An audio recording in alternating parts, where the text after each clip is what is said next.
Welcome to the video lesson on physics motion graphs.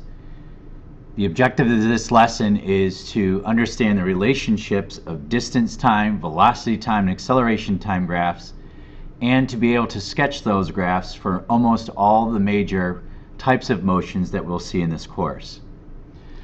Let's start by taking a look at the types of graphs that we can draw and the information that we can get from them.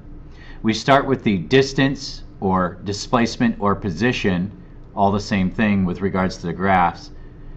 So distance, displacement, position versus time graphs. The symbol that we'll be using for distance, displacement, position is x, and the symbol that we'll use for time. So for us, the distance time graph will be an x versus t graph. What can we get from them? We can, of course, the easiest thing we can get is we can get the distance at any given time just by going down to the time axis, going up to the best fit line, and then over to the left, find out how far it's going, how far it's traveled at some given time. We can also get the average velocity from the slope of the straight line. These two keywords go together, average velocity and slope on a distance time graph. And we can also get the instantaneous velocity from the slope of the tangent line to the curve at that point.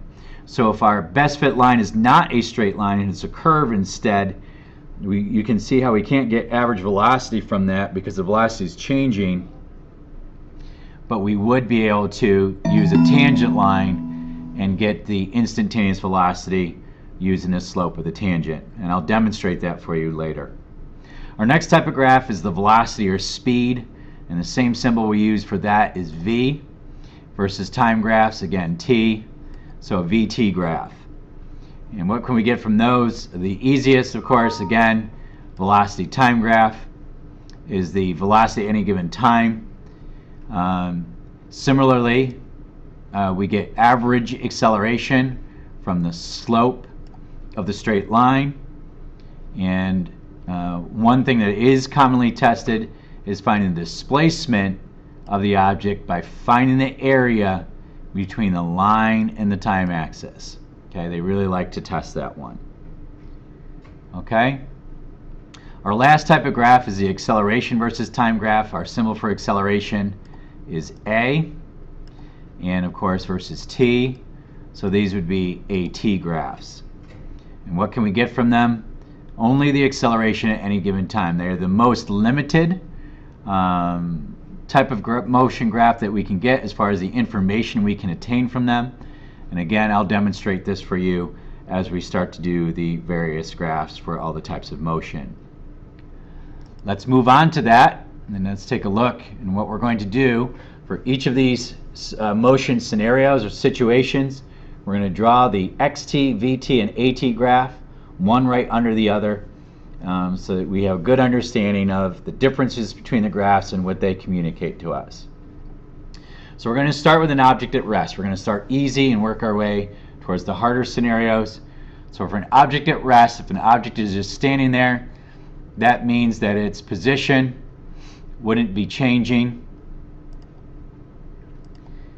And as time goes forward,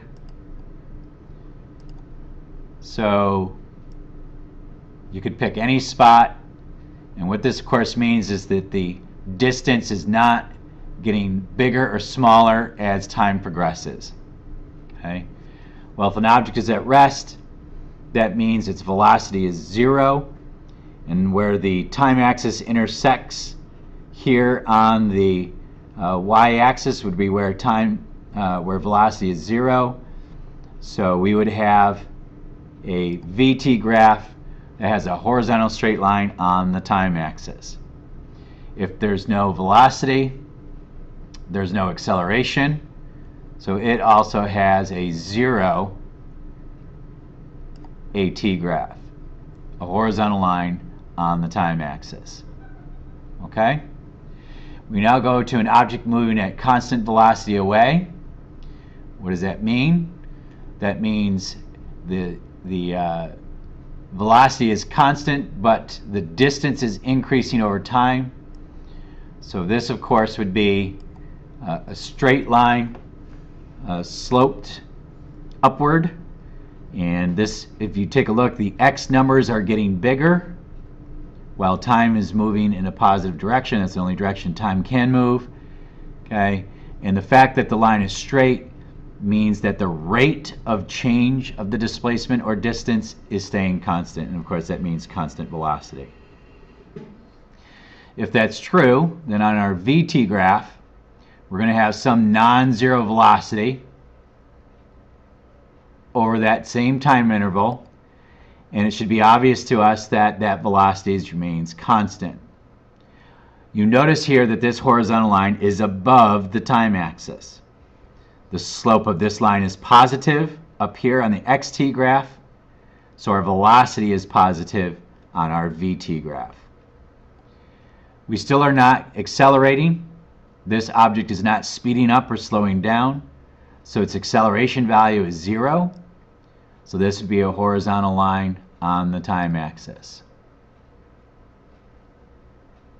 Moving on to our next scenario, object moving at constant velocity toward.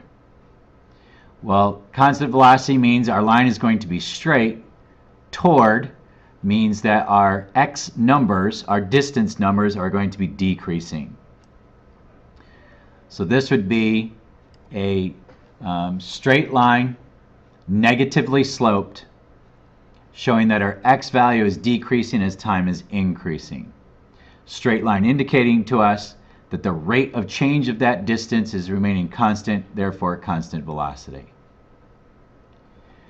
Well, constant velocity again means that we're going to have a horizontal straight line. This time, though, our horizontal straight line is below the time axis. The slope of this line is negative, indicating negative velocity, meaning that it's going toward. So the first lesson we pick up here on VT graphs is that when your line is above the time axis for a VT graph, that means the object is moving away from the point of origin. And when the line is below the VT graph, the object is moving toward the point of origin. Huge point for you to remember there. Our object is still not accelerating, so its a value is 0. So again, we have a horizontal line on the time axis at which a equals 0. Okay, next we go constant object moving at constant acceleration away. That means this object is speeding up, and if it's moving away from the point of origin, that the x numbers, the distance numbers, are getting larger. This will result in a curved line that looks something like that, and curved upward means that it's getting faster. I'll demonstrate why for you here in a second. And away indicated by the fact that the x numbers are getting bigger as time increases. Okay, now why is this a curved upward line like this and not a curved upward line like I just demonstrated with the pen? Okay, if we take our tangent line, which I'm going to grab a tangent line down here and bring it up. We start out at the beginning here. Tangent line being a line that touches the curve only in one spot. You can see that at this particular spot, the slope of this tangent line would be 0. So this object had started from rest. However, when we go here and we draw our tangent line, now we have a positive slope for that tangent line. What does that mean? Positive velocity means the object has gotten faster. When we move upwards and higher on the graph, what's happening to our tangent line? Our tangent line slope is getting steeper. That means the speed is increasing. That means our object is accelerating. If we were to do the other line, and we'll have that scenario later, you would see that the slope would be decreasing, showing that the velocity is decreasing. Okay? All right, object moving, constant acceleration away. So that is going to be a straight line on our velocity graph, positively sloped. And that would indicate to us, of course, that the velocity is increasing over at a constant rate, therefore constant acceleration. And as we reviewed earlier, it's above the t-axis, indicating to us that the object is moving away from the point of origin. Now we do have a non-zero a value, and because the slope of this line is positive, that would be positive acceleration. So whatever that acceleration would be the y-intercept for this line, okay, and a horizontal line above the t-axis because acceleration is positive.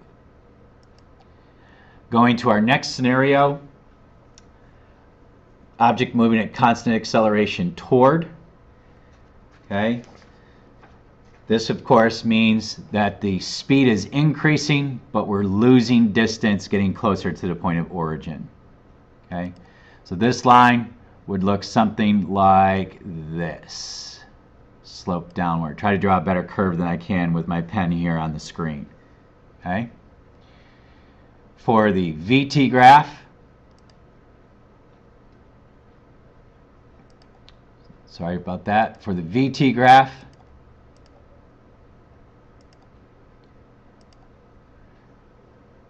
constant acceleration means we're going to have start from rest and get faster, so the V numbers have to be getting bigger, but we're moving toward the point of origin, so we're below the time axis.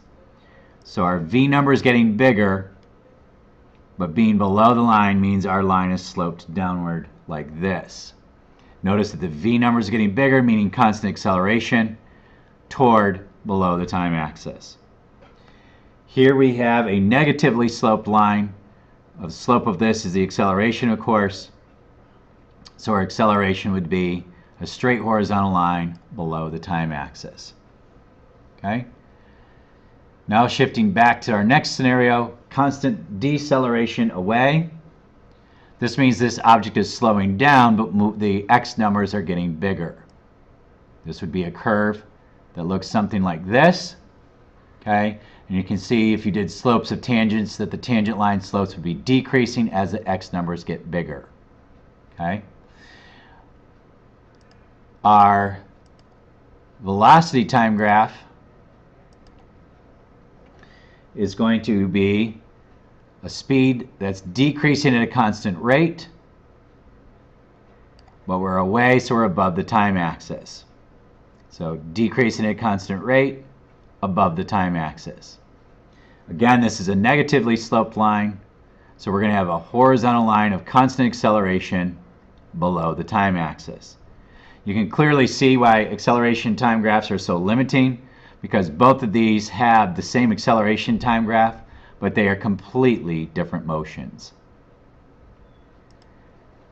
Okay, object moving at constant deceleration toward. What would this curve look like?